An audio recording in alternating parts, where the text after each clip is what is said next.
The horror began in June 1984. Los Angeles was under siege. Death waited in the dark at the hands of a man they called the Night Stalker. After a 14-month reign of terror, he was finally caught. It was only then that his true identity was discovered. His name, Richard Ramirez. Richard Ramirez's whole trip was to hide in a tree or hide behind a fence and watch his victims at nighttime and wait into the wee hours of the night. And then, while they slept, creep in, like a coward, and kill them. The Night Stalker killed at least 13 times, 13 people who were awakened in the night to face death. At least 15 others survived his brutal attacks. I didn't particularly care for people. In a rare interview, Ramirez refused to discuss his own crimes, but had this to say about serial killers. A serial killer comes about by circumstances and like a recipe: poverty, drugs, child abuse. These things, contribute to a person's frustration and anger, and at some point in life, he explodes. Perhaps for Richard Ramirez, that anger and frustration turned to rage, which he in turn took out on his victims. His killings were so sadistic and brutal that even experienced detectives were shocked. Well, he took a woman in her 60s and stomped her to death with his foot, leaving an imprint of a shoe on the side of her face. From that to just executing somebody upon walking into a room after he entered a house. He strangled, he used a ligature, he used a tire iron on a young girl, beat her, left her for dead. Will your anger subside if you had to wipe up your mother's blood? I couldn't finish it. I had to leave my brother to finish that chore. Why on earth would you have hurt those people? Why did you kill those people? No comments. No comments. I cannot answer that at this time. What was Richard's motive? To kill. That's it? To kill. It's as simple as that.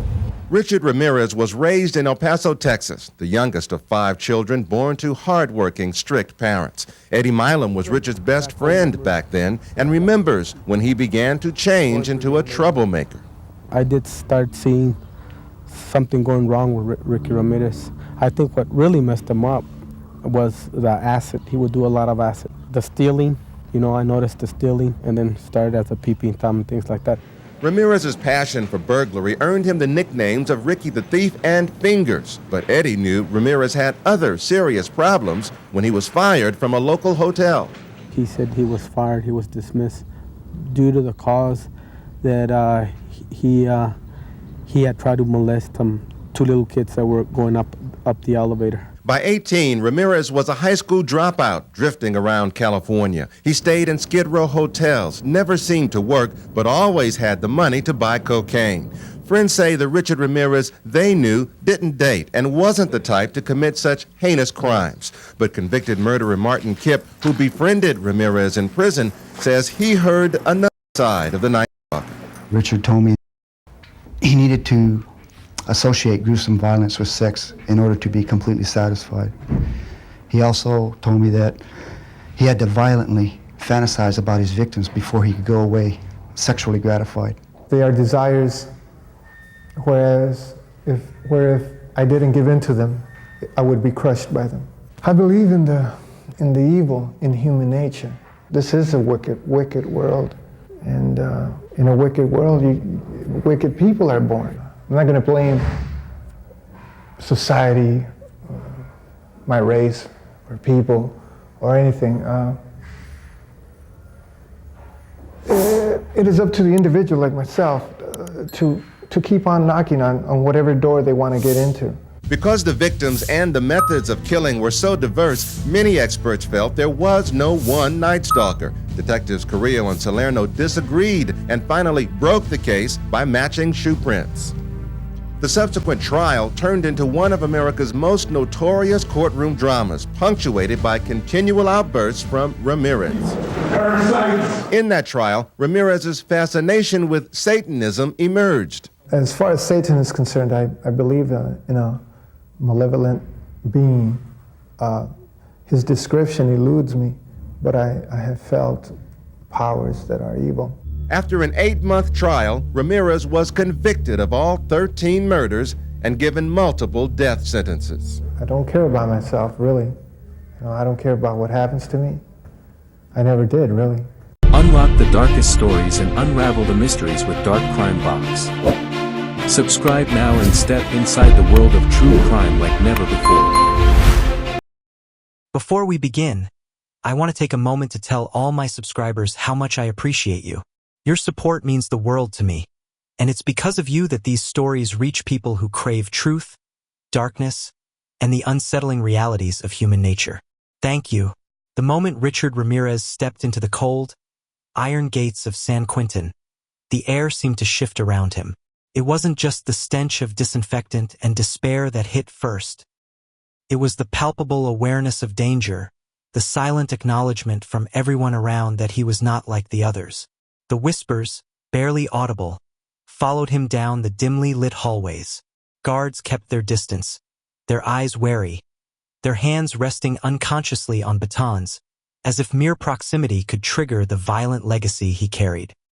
Ramirez, the self-proclaimed Night Stalker, infamous across California for a spree that left communities trembling, now found himself on the other side of the law he had so ruthlessly violated. Yet prison, as he would soon discover, was a world as brutal and unforgiving as the streets he had terrorized. His first days were an awakening. The sounds of the cell block were a symphony of tension, the clang of metal doors, the low murmur of plotting inmates, the occasional barked order from a guard. Every glance was a calculation, every movement a potential threat. The rules here weren't written on paper. They were etched into the behaviors of hardened men who understood, instinctively, the hierarchy of survival.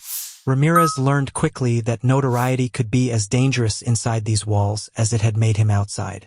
Some inmates avoided him, keeping a cautious distance, wary of the shadow his crimes cast over them.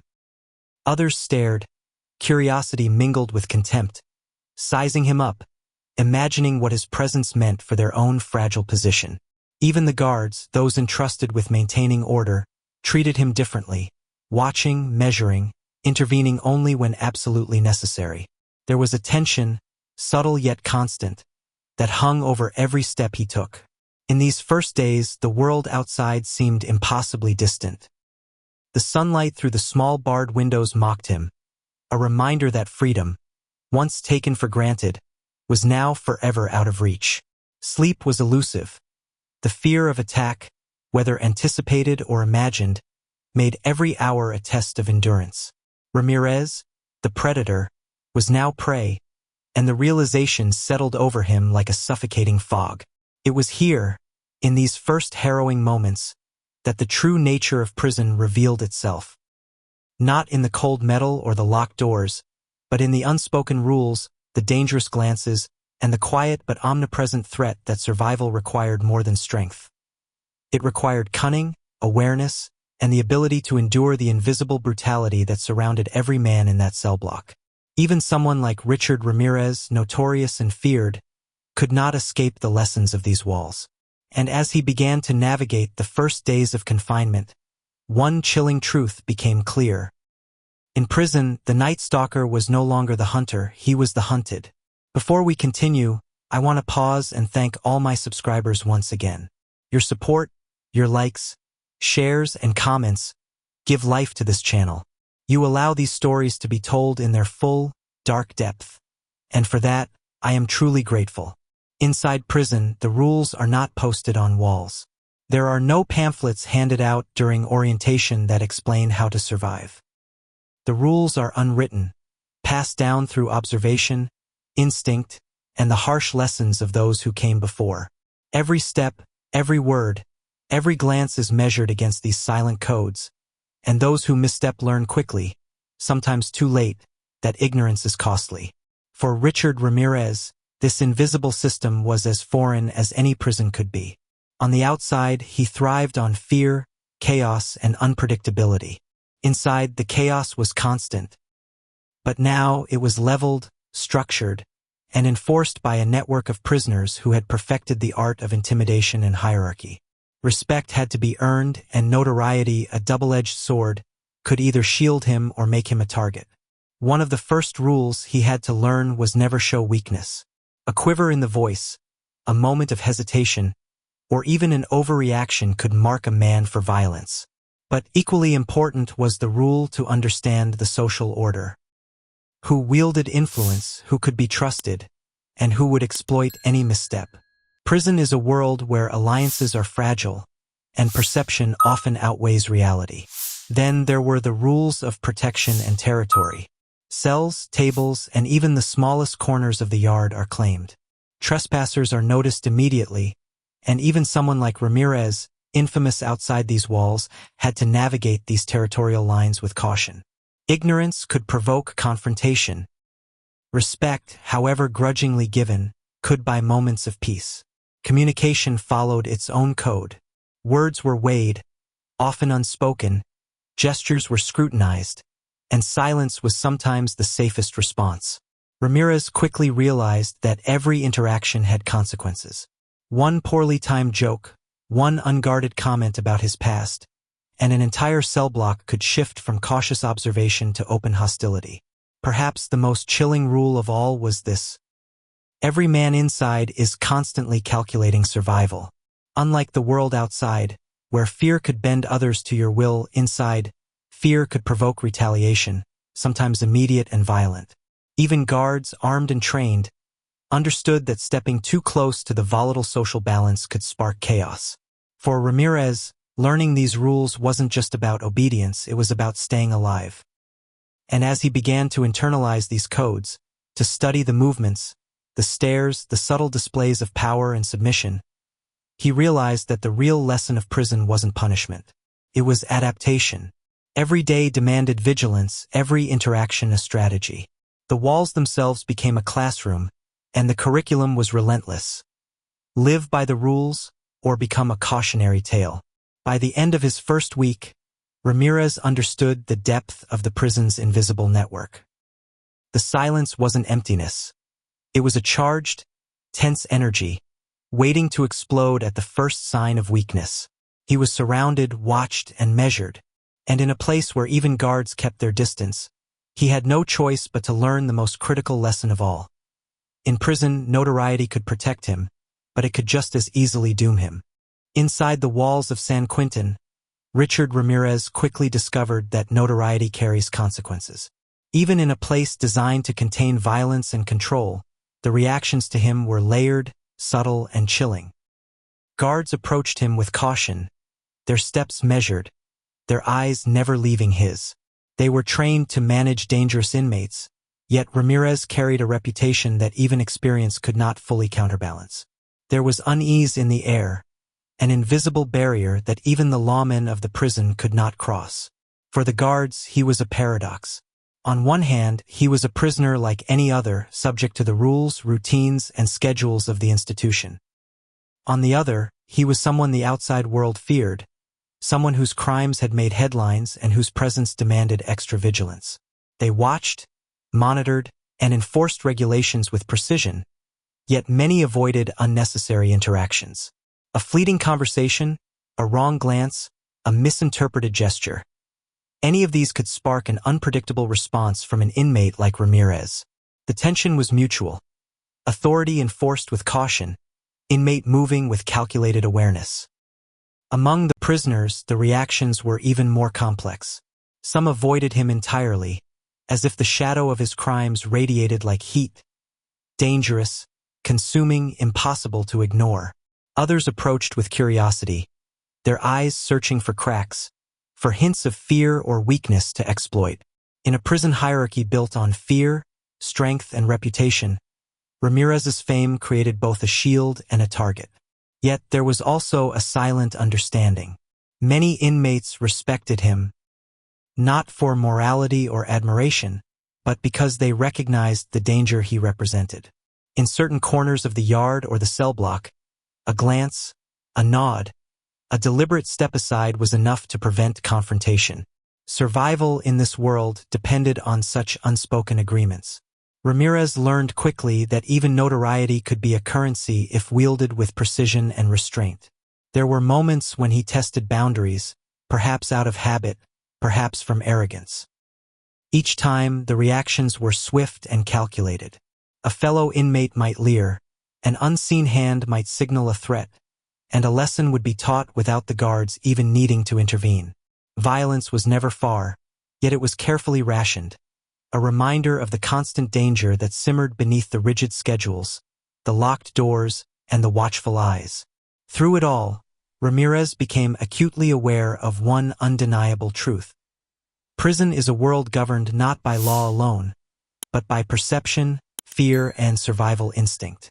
Even those tasked with enforcing order approached him like walking on thin ice, and the inmates evaluated every step, every word, every blink. No one wanted to miscalculate. No one wanted to pay the price. By the end of these early weeks, Ramirez understood that his days were measured not just in routine, but in vigilance. Guards and inmates alike treated him differently, and every interaction, every glance, every step became part of a delicate dance. The predator outside had entered a world where he was no longer the one in control, and even the strongest reputation could not protect him from the silent, pervasive brutality of prison life. Halfway through this story, I want to pause and speak directly to you. If you've made it this far, you are the reason this channel exists. Your support, your comments, your loyalty to Dark Crime Box mean more than words can express. Thank you for standing with me as we uncover the darkest corners of true crime. Inside prison, danger does not always announce itself. It moves quietly, hides behind routine, and waits patiently for the right moment. For Richard Ramirez, the threats were rarely shouted. They were implied, carried in long stares, whispered conversations that stopped when he passed, and subtle shifts in body language that signaled hostility just beneath the surface. Some inmates believed he brought unwanted attention. His name carried weight beyond the walls, and with it came scrutiny, lockdowns, and tension. Others despised him for reasons deeper and more personal. Certain crimes are unforgivable inside prison culture, regardless of how violent or hardened the population may be. These unspoken moral lines created an undercurrent of resentment that followed Ramirez wherever he went. Threats emerged in fragments. A message passed quietly from one inmate to another. A warning offered by someone who stood nothing to gain from lying. A calculated bump in the corridor, testing reaction, measuring fear. Each encounter was a probe, a question asked without words. How far can we go? Ramirez understood these signals. He knew that inside prison, attacks were rarely spontaneous. Violence was planned, weighed, and executed with purpose. Some inmates saw him as a trophy, a chance to earn respect or elevate their standing by confronting a figure infamous beyond the walls.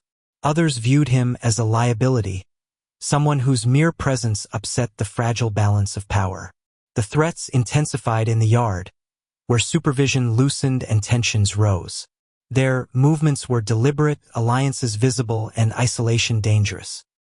Ramirez often found himself watched from a distance, counted, evaluated. Any moment alone could become an opportunity. Any lapse in awareness could be fatal. At times, protection came not from friendship, but from fear.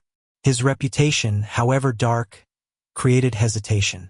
Not everyone wanted to be the one who sparked chaos, lockdowns, or retaliation. Yet fear is fragile. It erodes under pressure, ambition, and resentment. And Ramirez knew that it was only a matter of time before someone decided the risk was worth the reward. The constant threat reshaped his existence. Sleep became shallow. Movements became rigid, controlled. Every day was a calculation: where to stand, when to move, who to avoid, and when to disappear into the background. Prison did not allow comfort, and it offered no safe neutrality. Survival demanded constant awareness. For Richard Ramirez, the walls were no longer just barriers of concrete and steel. They were closing in, tightening with each silent threat, each unspoken promise of violence. And somewhere within that pressure cooker of fear, resentment, and reputation, a brutal moment was approaching, one that would change everything about how he lived behind bars. Before the story turns darker, I want to thank you again for being here. Your support, your likes, your shares, your comments keeps this channel alive. You are the reason Dark Crime Box continues to tell stories most people would rather look away from. In prison, violence rarely arrives without warning. It announces itself through patterns, pressure, and inevitability. For Richard Ramirez, that moment had been building quietly, day after day, beneath the surface of routine. The stairs grew longer. The spacing around him tightened. The air itself felt heavier, as if the prison knew something was about to break. The brutal moment did not come with chaos or noise. It came swiftly, efficiently, and with purpose. In an environment where hesitation can mean death, everything unfolded in seconds. A calculated confrontation, a sudden surge of movement, the kind of violence designed not to kill, but to send a message that would echo far beyond the moment itself. The response was immediate. Alarms screamed. Guards moved fast, not with panic, but with urgency sharpened by experience. When order was restored, the damage was clear, not just physical but psychological.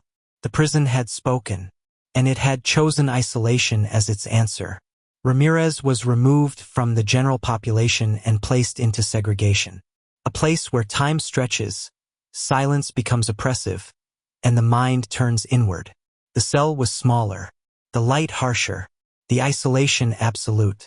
There were no crowds to watch, no whispers to interpret.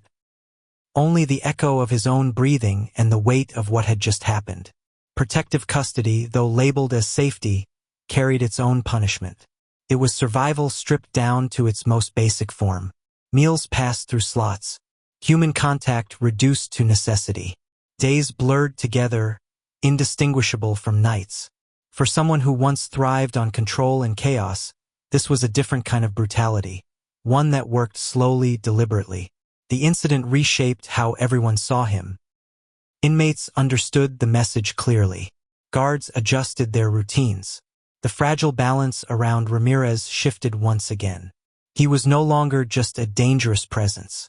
He was now a risk that required distance, structure, and containment beyond normal measures.